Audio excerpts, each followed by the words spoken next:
बिस्मिल्लाहिर्रहमानिर्रहीम। अस्सलाम वालेकुम जी।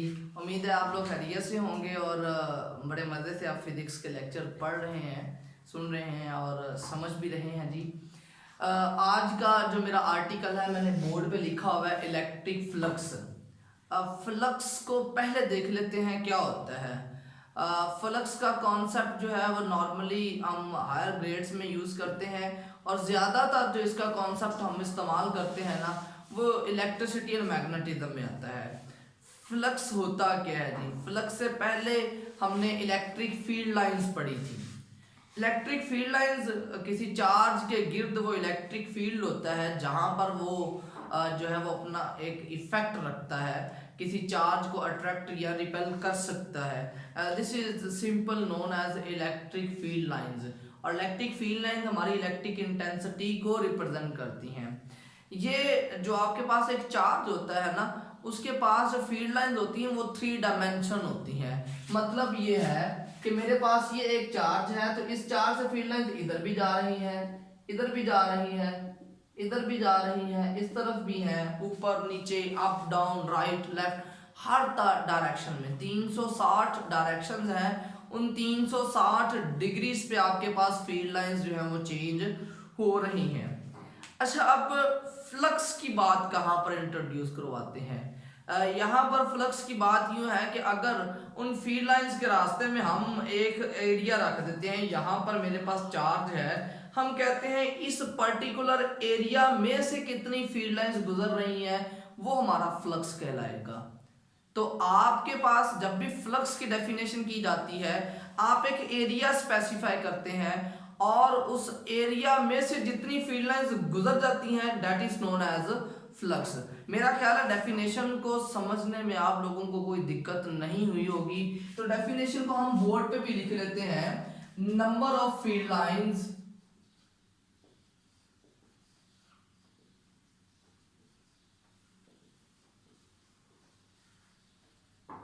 passing through a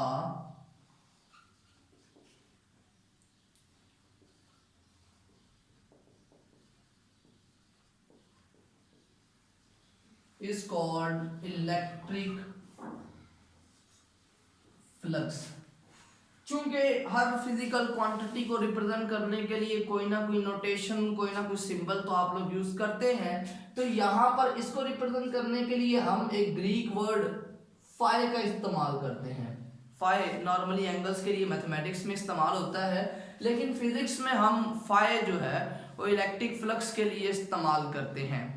electric flux आपके पास अगर आप इसे मैथमेटिकली लिखते हैं तो आपके पास ये बराबर आ जाता है E dot A। It is a dot product of electric intensity and area. मैं अभी जानबूझ के इसको एरिया लिख रहा हूं, dot product of E and A। बहुत इंटरेस्टिंग बात यहां पर, आपने अभी तक कभी भी एरिया को वेक्टर नहीं कहा। एरिया 2 डायमेंशनल होता है, उसकी डायमेंशंस एक तो होती ही नहीं है, तो आप उसे वेक्टर किस तरह से कह सकते हैं। तो यहाँ पर जो मेन चीज हमारा कॉन्सेप्ट है वो एरिया को वेक्टर समझना है। Basically this is I vector area. अब एरिया वेक्टर आपके पास क्या होता है, आप इस एरिया की बात करते हैं, ये मेरा हाथ जो है ये एक शीट के पैरेलल आप ले लें, मैं इसके ऊपर जो एरिया ड्रॉ करता हूं, अब ये एक परपेंडिकुलर है, ये जो परपेंडिकुलर है मेरे इस एरिया के परपेंडिकुलर है, ये जो हो गया एरिया वेक्टर कहलाएगा। इसको हम कहते हैं परपेंडिकुलर टू एरिया। अब जो डॉट प्रोडक्ट आप यहाँ पर लिख रहे हैं ये आपके उस एरिया की नहीं है, बल्कि उस एरिया के ऊपर जो परपेंडिकुलर है इलेक्ट्रिक इंटेंसिटी की उसके साथ डॉट प्रोडक्ट है। तो dot product of vector area and electric intensity is known as electric flux. अच्छा जी, मेरे पास इसके 3 डिफरेंट केसेस आ जाते हैं। Number 1 case is for maximum flux, number 2 is minimum flux, और थर्ड जो है वो मैक्सिमम और मिनिमम के दरमियान आप लिख देते हैं जी at some angle। अच्छा जी, इन चीजों को देख लेते हैं। मेरे पास एक बुक है, ये एक रजिस्टर है जी। हम कहते हैं कि जीसी का रजिस्टर है, मैं खुद जीसी का स्टूडेंट भी हूँ। आपके पास ना फील्ड लाइंस की डायरेक्शन बोर्ड से अवे है, आपकी तरफ है, रीडर की तरफ है। मैं क्या करता हूँ जी, ये बुक इस तरह से बोर्ड के सामने रख देता हूँ, तो क्या होगा, इसमें से फील्ड लाइंस गुजरेंगी, इसमें से डेफिनेटली फील्ड लाइंस नहीं गुजरेंगी। अब अगर इसी रजिस्टर को मैं इस तरह से प्लेस कर देता हूं, इस तरह से प्लेस करने से क्या होगा, मैक्सिमम फील्ड लाइंस इसमें से गुजर रही होंगी।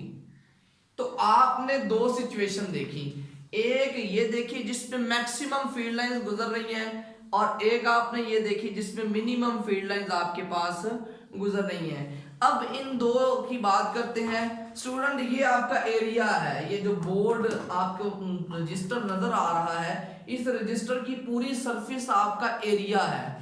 लेकिन अगर मैं ड्रॉ करता हूं, ये जो मेरे पास ब्लैक मार्कर है, ये वेक्टर एरिया है इसके ऊपर। चूंकि फील्ड लाइंस की डायरेक्शन मैंने आपको पहले स्पेसिफाई की है, बोर्ड से आपकी तरफ है। अब एरिया वेक्टर की डायरेक्शन भी आपकी तरफ है। आप देखेंगे कि फील्ड लाइंस और वेक्टर एरिया, इन दोनों की डायरेक्शन क्या हो जाती है, सेम। तो आप यूं लिख सकते हैं कि अगर आपके पास जो इलेक्ट्रिक फील्ड है वो परपेंडिकुलर हो जाए आपके एरिया की, और ये एरिया कौन सा है, सरफेस एरिया, तब आपका फ्लक्स क्या होता है, मैक्सिमम आ जाता है। देखें जी, फील्ड लाइंस आपकी तरफ है, वेक्टर एरिया मैंने ड्रॉ नहीं किया, हमें वेक्टर एरिया का नहीं पता अभी। आपके पास फील्ड लाइंस की डायरेक्शन आपकी तरफ है, वो इस सरफेस एरिया के परपेंडिकुलर है। अगर आप एरिया इस्तेमाल नहीं कर रहे, वेक्टर एरिया इस्तेमाल नहीं कर रहे, तो आप देखेंगे अगर इलेक्ट्रिक इंटेंसिटी और सरफेस एरिया एक दूसरे के परपेंडिकुलर है तो फ्लक्स होगा मैक्सिमम। लेकिन अगर इसी को चेंज करके मैं लिखूं, I can write it as if electric intensity is parallel to the area vector। अब यहां पर मैंने वेक्टर रिप्रेजेंट किया है। इस वेक्टर को रिप्रेजेंट करने से मुझे एक बात क्लियर होगी कि अब आपका जो इलेक्ट्रिक इंटेंसिटी है वो एरिया के साथ कंपेयर नहीं किया जा रहा, बल्कि आप किससे कंपेयर कर रहे हैं, वेक्टर एरिया के साथ। तो यहां पर फ्लक्स क्या होगा, मैक्सिमम होगा। उसके बाद आ जाता है जी मिनिमम फ्लक्स। तो मिनिमम फ्लक्स आपके पास तब आएगा अगर आपका इलेक्ट्रिक इंटेंसिटी वो सरफेस एरिया के पैरेलल आ जाए। अगेन आप रजिस्टर को देख ले, ये मेरे पास एरिया सरफेस है, इस तरह से तो मैंने इस तरह की, आपका ये एरिया है, इस एरिया के पैरेलल आपकी इलेक्ट्रिक लाइंस होगी हैं। तो इलेक्ट्रिक इंटेंसिटी या इलेक्ट्रिक फील्ड लाइंस आपकी सरफेस एरिया के पैरेलल हैं, लिहाजा फ्लक्स क्या होगा, मिनिमम। लेकिन अगर मैं बात करता हूं वेक्टर एरिया की, तो वेक्टर एरिया तो यूं आएगा। अब देखिए जी, मैंने एरिया के ऊपर ड्रॉ किया वेक्टर एरिया। वेक्टर एरिया और इलेक्ट्रिक फील्ड लाइंस दोनों एक दूसरे के क्या है, परपेंडिकुलर। अब अगर आपके पास इलेक्ट्रिक इंटेंसिटी और एरिया वेक्टर दोनों एक दूसरे के परपेंडिकुलर आ जाएं, तो इस केस में फ्लक्स हमारे पास क्या हो जाता है, मिनिमम। तो आपने एक केस स्टडी किया मैक्सिमम का, एक केस आपने स्टडी किया है मिनिमम का। आगे हम चलते हैं जी किसी सर्टेन एंगल पर। इसके लिए मैं ड्रॉ कर लेता हूं जी, मेरे पास ये फील्ड लाइंस हैं, मैंने रेड से फील्ड लाइंस ड्रॉ की हैं। अब इन रेड से फील्ड लाइंस ड्रॉ करने के बाद मैं ये कह देता हूं जी मेरा जो सरफेस है वो कुछ यूं है, जो मैंने ब्लैक से ड्रॉ की है। अब मुझे बताएं मेरे इस सरफेस से फ्लक्स की डायरेक्शन क्या होगी।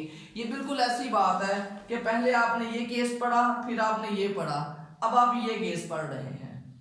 आप ना तो मुकम्मल परपेंडिकुलर है ना मुकम्मल पैरेलल है, बल्कि किसी सर्टेन एंगल पर है हम।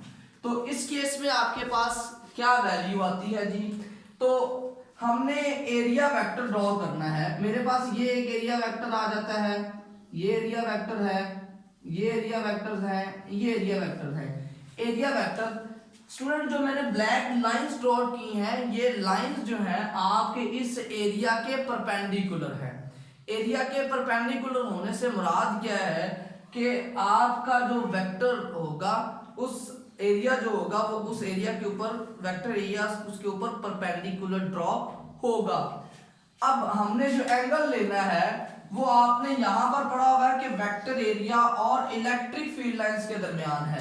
तो इसका मतलब ये इलेक्ट्रिक फील्ड लाइन और वेक्टर एरिया में ये एंगल आ गया, यहां पर ये एंगल है, यहां पर भी आप वेक्टर एरिया ड्रॉ कर लें तो ये एंगल आ जाता है, यहां पर ड्रॉ करेंगे तो ये एंगल आ जाता है। फील्ड लाइंस तो इनफाइनाइट है ना हमारे पास, तो मेरे पास ये जो ब्लैक का रेड के साथ एंगल है, this is the angle between electric intensity and vector area. तो आप जब इक्वेशन को एक्सपेंड करते हैं E डॉट ए, तो यहां पर चूंकि डॉट प्रोडक्ट है तो आपके पास कॉस ऑफ थीटा आ जाएगा। क्रॉस प्रोडक्ट और डॉट प्रोडक्ट के बारे में आप अगली क्लासेस में पढ़ भी चुके हुए हैं, तो इसका मैंने लिंक वैसे डिस्क्रिप्शन में आपको दे दिया है, आप इसको दोबारा रिवाइज भी कर सकते हैं। तो यहाँ पर आपके पास क्या होगा जी, ये फ्लक्स मेजर करने के लिए आपको इलेक्ट्रिक इंटेंसिटी और वेक्टर एरिया के दरमियान एंगल जो है उसकी पैमाइश आपके पास बहुत ज़रूरी हो चुकी हुई है। तो ये स्टूडेंट हमने इक्वेशन ड्राइव कर ली है, phi is equal to the E dot A. इसकी जस्ट एक कंडीशन है, और वो एक कंडीशन क्या है, this equation is valid only for flat surfaces. Flat surface से क्या मुराद है, मेरे पास ये व्हाइट बोर्ड है, मैं इस व्हाइट बोर्ड के ऊपर कहीं भी वेक्टर ड्रॉ कर रहा हूं, इसकी डायरेक्शन चेंज नहीं होगी। It's very simple. मैंने क्या किया है कि आपके पास जो है वो एक फ्लैट सरफेस है और उस फ्लैट सरफेस पे वेक्टर एरिया ड्रॉ किया। सारे वेक्टर एरिया की डायरेक्शन क्या रही है, सेम। लेकिन अगर मेरे पास इसके पैरेलल एक आ जाती है बॉल आपके पास 3 डायमेंशनल है, उस बॉल को यूं समझ ले, यहाँ पर वेक्टर एरिया की डायरेक्शन ये, इधर वेक्टर एरिया की डायरेक्शन ये, इधर वेक्टर एरिया की डायरेक्शन ये, और यहाँ पर ये। इसका मतलब इलेक्ट्रिक फ्लक्स आपके पास जो है वो चेंज होता रहेगा। तो आपको क्या करना पड़ेगा, अपने उस सरफेस को छोटे छोटे पैचेस में डिवाइड करके वेक्टर एरिया को सेम रखना पड़ेगा। तो होप सो जी आप लोगों ने इस लेक्चर को बहुत इंजॉय किया होगा। अपना बहुत सारा ख्याल रखिएगा। अल्लाह हाफिज़।